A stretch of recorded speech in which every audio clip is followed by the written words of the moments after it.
For MARIAM and HOVIK, the happiest day of their lives carries a bittersweet aftertaste.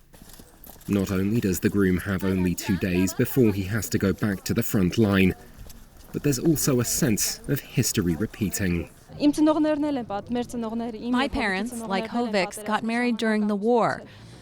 I want us to be the last generation that has to marry in wartime. The two kept their marriage date as scheduled, the anniversary of the day they met in 2016, considering it bad luck to postpone.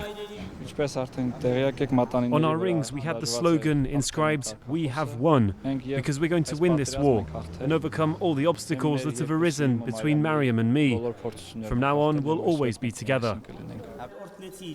Their marriage here carries a heavy symbolic weight. Over the centuries, Shushi's been considered a strategically important town, and the latest conflict has left its scars, yet again, on its 19th century Kazanchetsot Cathedral.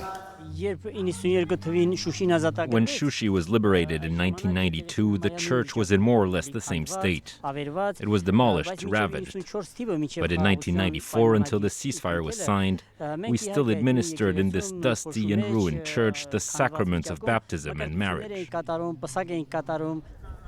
70 years under the communism of the USSR did little to tamp out the fires of faith with the region's Armenians. Over 95% are believers, and the Apostolic Church is Christianity's oldest existing branch.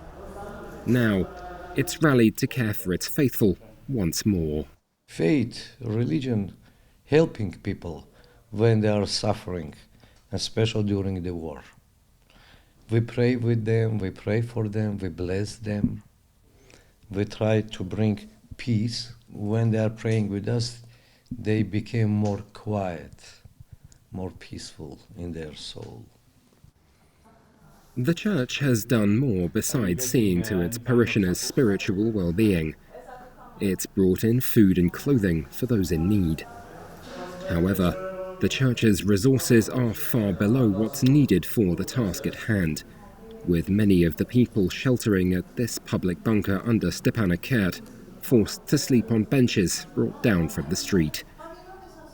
2/3 of the city's residents have fled, leaving behind the old or those who won't leave their relatives to fight alone at the front. Many have nowhere else to go. In the 90s, I came from Baku. I'm a refugee. I was all alone. Is there a neighbor left to go and talk to? I come here to the bunker. Others are still trying to handle the strain of knowing their families are in harm's way and waiting for a phone call they know might never come. No one expected this. One day my sons called, "Mum, there's a build-up at the border." They had hopes and dreams. They never imagined going to war.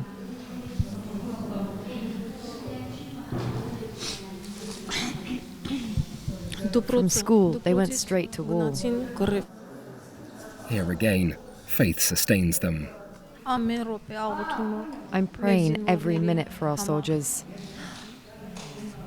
I'm praying that they'll return safely home. And in this too, they aren't alone, as the local priests visit to hold regular ceremonies for their believers, even as they and their homes face the trial and tribulation of yet another war, with little to hold on to under fire but their faith.